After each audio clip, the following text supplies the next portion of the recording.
예수님입니다. 우리 옆 사람과 인사할까요? 메리 크리스마스입니다.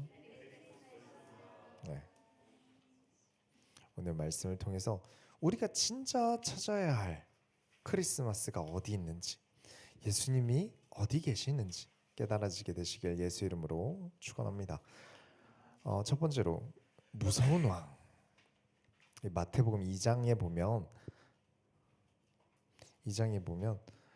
동방에서 온 박사들이 예루살렘을 찾아와요.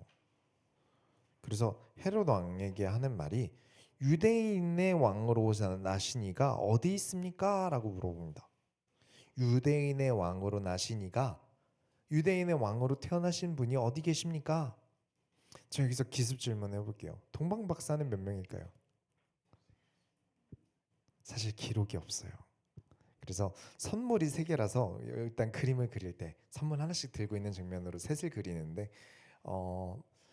동방박사들이라고 하지 뭐 2명이지 3명이지 100명인지 이제 기록이 없어서 정확히 알 수는 없어요.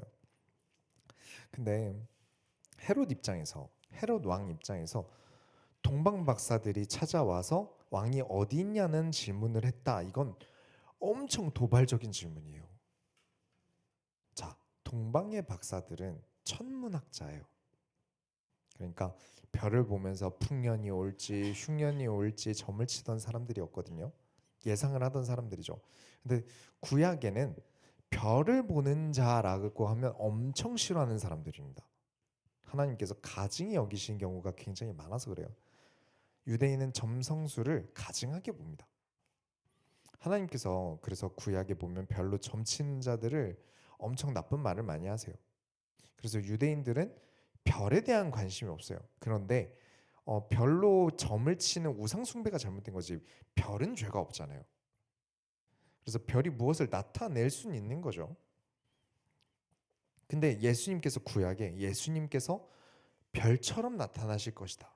어두운 밤을 비추는 빛으로 나타나실 것이다 라는 예언들이 구약에 많거든요. 하나님께서 별로 점치는 자들에 대해서는 나쁘게 얘기하시는데 정작 예수님은 별처럼 나타날 것이다 라면서 예언을 하시면 별을 보라는 걸까요? 말라는 걸까요? 어렵죠. 그래서 별을 늘 보는 자들을 따로 부르십니다. 그들이 동방의 박사들이에요. 그래서 이스라엘 사람들이 아니라 다른 나라의 먼 나라의 천문학자들이에요. 이 동방 박사들은 그 왕의 조언자 역할을 하던 사람들이에요. 왕께 이럴 것 같습니다. 곧 이런 일이 있을 것 같습니다라고 말하는 사람들이에요. 그만큼 권력이 있는 사람들인 거죠. 그러면 엄청 권력이 있는 귀족이 다른 나라에 권력 있는 귀족이 국경을 넘어서 다른 나라에 간다는 게 쉬운 일일까요? 서류적으로도 엄청 복잡한 일이에요. 일단 국경 통과서 내줘야 되죠. 권력자들이니까 위험한 일 당하면 안 되잖아요. 호의들도 가득 붙여줘야죠. 그리고 또 다른 나라 왕의 신복이 건너는데 그냥 대충 누더기처럼 입고 갈 수 없잖아요. 최대한 갖춰 입고 가야죠. 유대인의 왕으로 나신 이를 찾아간다는데 최대한 멋진 옷, 귀한 옷 입고 가야죠. 다른 나라의 왕이 허가하에 유대인의 왕이 태어났다고 하니까 왕대 왕으로 보낸 사신이에요. 왕대 왕으로. 이게 가벼운 일이 아닌 거예요. 그냥 우리는 동방 박사가 예수님 찾아오셨다 이러지만 이 동방 박사가 나라 하나 건너는 게 절대 쉬운 일이 아닙니다. 그래서 이해를 돕기 위해서 그림을 하나 보여드리자면 뭔가 엄청 삐까뻔쩍한 사람들이 호위들도 달달이 달고 예루살렘 수도를 지나가요. 얼마나 소문이 크게 나겠어요. 이게 무슨 일이야? 뭐야 뭐 저 이상한 옷 입은 사람들 뭐야? 해외에서 온 사람들인데 중요한 일이 있나 봐. 그러고 알게 된 게 얘기 들어보니까 유대인의 왕이 태어났대. 근데 유대인인 우린 모르는데. 그렇죠. 예수님께서 태어나신 사건은 고요하게 일어난 일이 아니라 엄청 큰 사건이었어요. 엄청 화려한 등장이었어요. 지금 이 상황에 헤롯 왕 입장에서는 엄청나게 오만 가지 생각이 다 드는 일입니다. 우리가 흔히 이제 사진 내려주세요. 헤롯 대왕이라고 부르지만 이 헤롯이라는 왕은 정통성이 엄청 취약한 왕이에요. 왜냐면 유대인이 아니에요. 유대인도 아닌데 유대인의 왕이 된 거예요. 로마의 힘을 빌려서 간신히 왕좌를 차지한 사람이었어요. 그래서 평생 반란에 대한 위협을 무서워했고요. 공포 속에 살았고 암살당할까 봐 겁냈어요. 편집증도 심했어요. 안티가 많았죠. 그래서 로마 황제 아우구스투스는 헤롯의 아들이 되느니 차라리 돼지가 되는 게 낫겠다라고 말할 정도였어요. 무슨 말이냐면 헤롯 왕이 자기 아내의 혈통이 좀 높았거든요. 그걸 보니까 불안해서 아내를 죽여요. 자기 아들 중 하나가 우수한 성적을 내요. 뭔가 잘해요. 사람들에게 칭찬을 받아요. 그러니까 갑자기 너가 내 자리 뺏으려 그러는 거지 하고 목을 손으로 잡고 졸라서 죽여요. 자기 아들을. 그리고 헤롯 왕이 죽기 5일 전까지도 자기 큰아들 사형시켜요. 그럼 자기 왕좌에 미쳐있던 사람이에요. 왕좌에 미쳐서 사는 사람한테 지금 찾아와서 하는 말이 왕이 태어나셨다는데 어디 있습니까? 라고 물어본 거라니까요. 헤롯 왕이 미쳐버리는 질문을 한 거예요. 완전 광기가 터져 나오는 질문을. 아마 헤롯 왕 귀에서는 계속 이렇게 울렸을 거예요. 왕이 어디. 안 그래도 권력에 미쳐있는 사람한테 와가지고 왕이 어딨냐고? 헤롯 왕이 미쳐버리겠는 이 질문을 다른 나라 고위직이 왕의 허락을 받고 귀족들이 우르르 찾아왔다니까요. 내 아내고 자식이고 내 권력에 방해되는 것 같기만 해도 죽이는데 지금 누군지도 모르는 유대인의 왕이 태어났다고 사람들이 우르르 왔으니까 손발이 벌벌 떨리겠죠. 두 번째로 하나님보다 왕이 더 무서워요. 자, 헤롯 왕이 얼마나 무서운 사람인지를 보여드렸어요. 그래서 헤롯 왕이 대제사장들 모아서 야, 유대인의 왕이 어디서 태어난다디? 하고 물어봐요. 대제사장들이 헤롯 왕의 성격 모를 리가 없죠. 같이 정치하니까. 유대인의 왕이 태어났다고 하면 헤롯이 가만둘까요? 그렇다면 대제사장이라면 오실 메시아 유대인의 왕의 편을 들어야 될까요? 헤롯 왕, 유대인도 아닌 헤롯 왕 편을 들어야 될까요? 대제사장이면 유대인의 왕으로 오신 이의 편을 들자고 거짓말하거나 아니면 유대인의 왕이 살 길을 좀 어떻게든 열기 위해서 설득을 해야 되는 게 맞지 않을까요? 제사장이니까 하나님을 섬기는 사람들이잖아요. 근데 대제사장들이 아무렇지 않게 베들레헴에서 태어납니다 라고 답변해요. 2장 5절부터 6절에 이르되 유대의 베들레헴이 오니 이는 선지자로 이렇게 기록된 바 또 유대 땅 베들레헴아 너는 유대 고을 중에서 가장 작지 아니하도다. 내게서 한 다스리는 자가 나와서 내 백성 이스라엘의 목자가 되리라 하였음이니이다. 얼굴도 안 본 유대인의 왕이라고 예언된 아기 편들어서 뭡니까? 내 안위가 더 중요하죠. 헤롯 성격 알면서 거짓말했다가는 무슨 꼴이 나겠어요?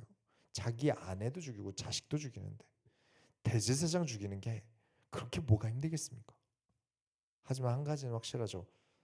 대제사장이지만 하나님의 편에는 서지 못한 사람들이에요.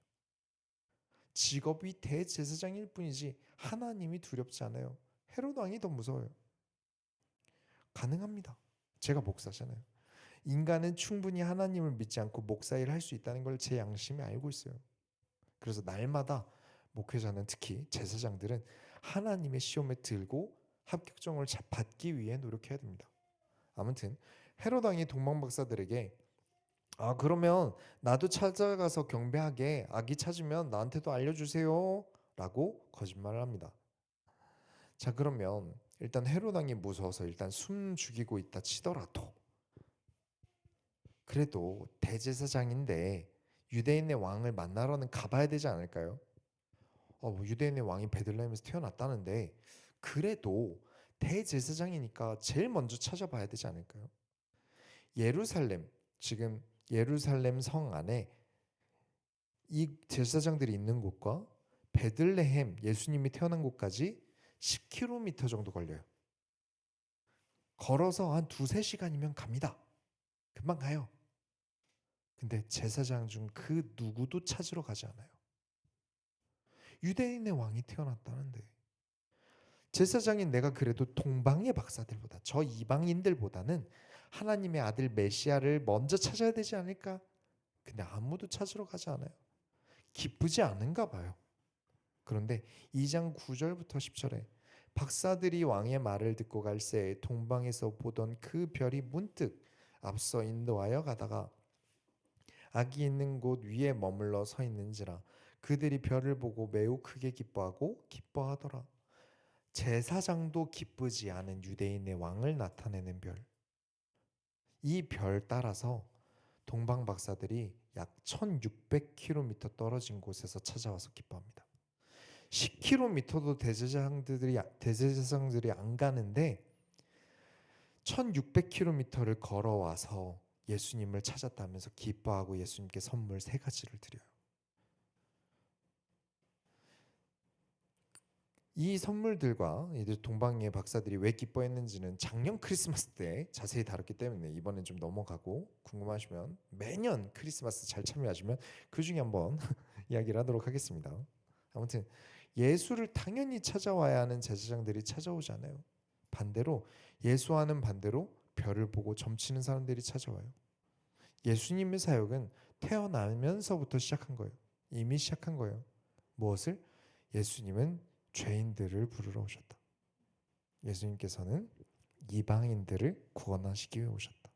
모든 사람을. 그리고 스스로 의인이라고 믿는 사람들 말고 연약하고 부족하고 어렵고 힘든 자들을 위해 오셨다. 자, 예수님을 만나고 이제 헤롯 왕에게 돌아가야죠. 가서 보고하기로 했잖아요. 왕이 부탁했잖아요. 지금 남의 나라 국경 넘어와서 그 나라 왕의 부탁을 거절하고 무시하고 그러면 국가적으로 문제가 될 수 있어요.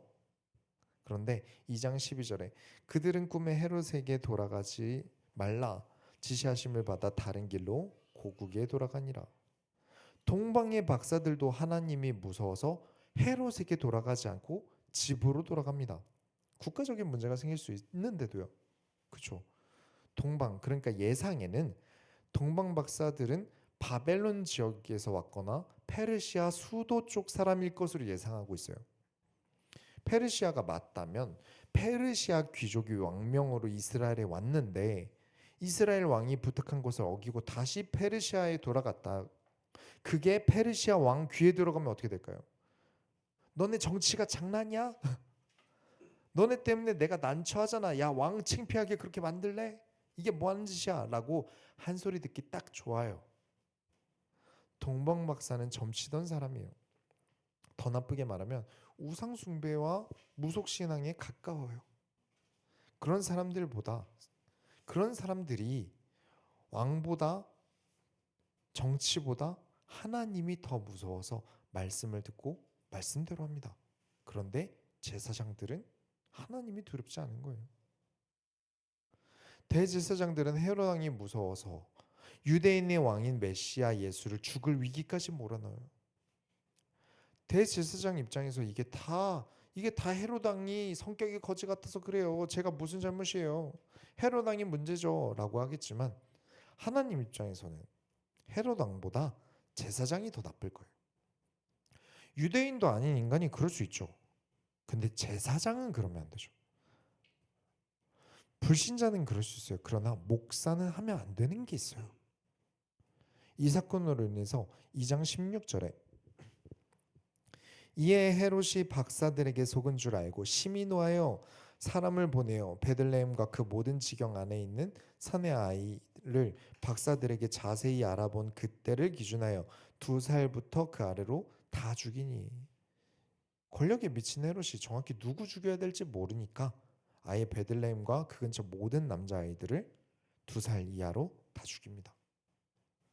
생명의 편, 말씀의 편에 서지 않는 서기관과 대제사장들, 하나님 나라와 그리고 백성에게는 관심이 없고 내 안위만 생각하는 왕, 그런 극단적인 세상을 뚫고 예수님께서 태어나신 거예요. 세 번째로 세상의 모든 짐을 짊어지신 만왕의 왕이십니다. 왕궁은커녕 짐승들의 연물통인 마국간에 누워 계셨다라고 보고 있어요. 권력의 중심지 예루살렘이 아닌 시골 베들레헴에 예수님께서 태어나세요. 다들 권력에 미쳐 있는 상황에 유대인의 왕은 베들레헴에 나귀 키우던 곳에서 태어나셨다고요. 세상의 눈으로 보면 이보다 초라하고 힘없는 왕이 없어요. 13절을 보면 태어나자마자 살해 위협을 피해서 이집트로 도망쳐야 하는 난민이 됩니다. 무슨 유대인의 왕이 베들레헴 말구유에서 계십니까? 무슨 하나님의 아들이 유대도 아니고 이집트로 도망을 갑니까? 세상의 왕은 자기 자리를 지키려고 칼을 휘두르는데 하나님의 아들, 만민의 왕으로 오셨다는 예수님이 겨우 조그만한 유대 나라에서 왕을 피해서 다른 나라로 도망간다? 말도 안 되죠. 그게 무슨 하나님의 아들이요? 그렇죠? 그래서 오늘 크리스마스는 여러분이 더더욱 감사하셔야 됩니다. 예수님은 여러분을 만나시려고 높은 왕궁에서 태어나지 않으시고 낮아져서 오셨어요.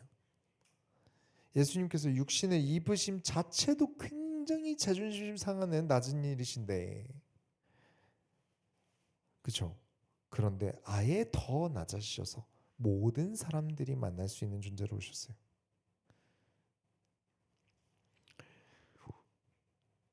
대놓고 낮게 오셨어요. 힘이 있어야, 권력이 있어야 살아남을 수 있는 정말 험하고 위험한 세상을 골라서 오셨는데 오시기를 낮은 신분으로 오셨어요.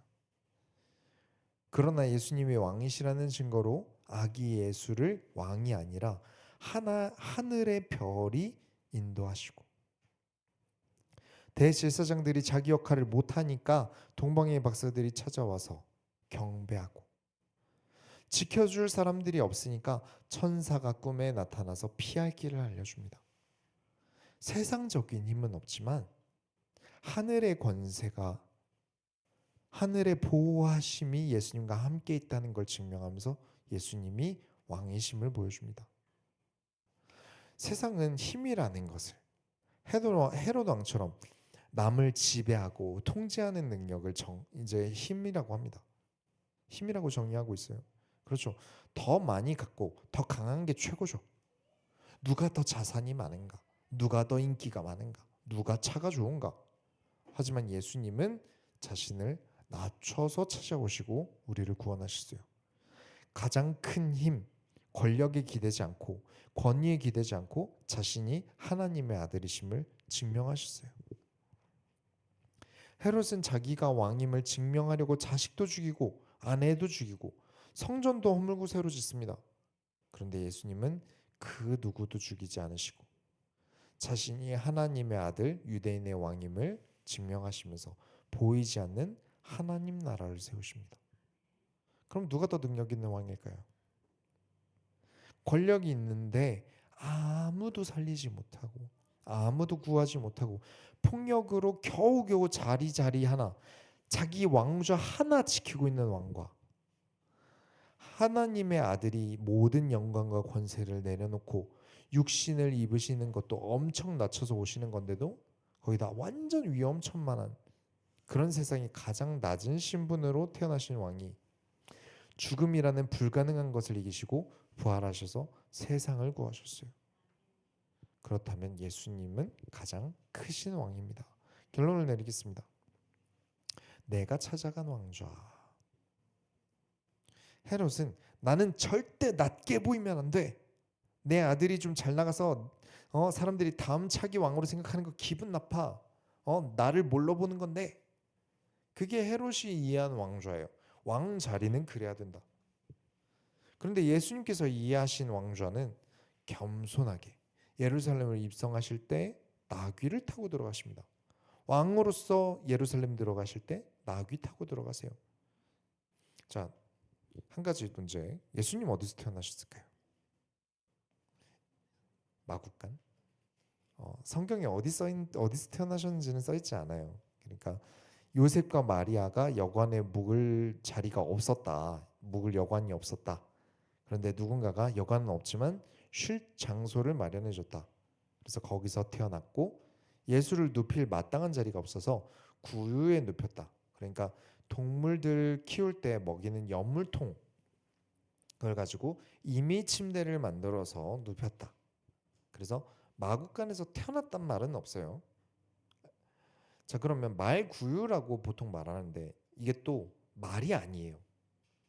말은 전쟁 병기라서 속국인 이스라엘이 키우지 못하게 로마에서 막았습니다. 그래서 가축으로 말을 키울 수가 없어요. 그래서 나귀를 키웠어요. 그 나귀가 너무 귀여웠던 나머지 어느 정도 클 때까지는 집 안에 공간을 따로 마련해서 키웠대요. 애완동물처럼. 그리고 크면 이제 짐을 옮길 때 사용하고 그랬다고 해요. 인간을 죽이기 위한 병기가 아니라 인간의 친구 나귀. 인간의 짐을 짊어질 수 있는 짐을 들어줄 나귀로 예수님께서 태어나셨습니다.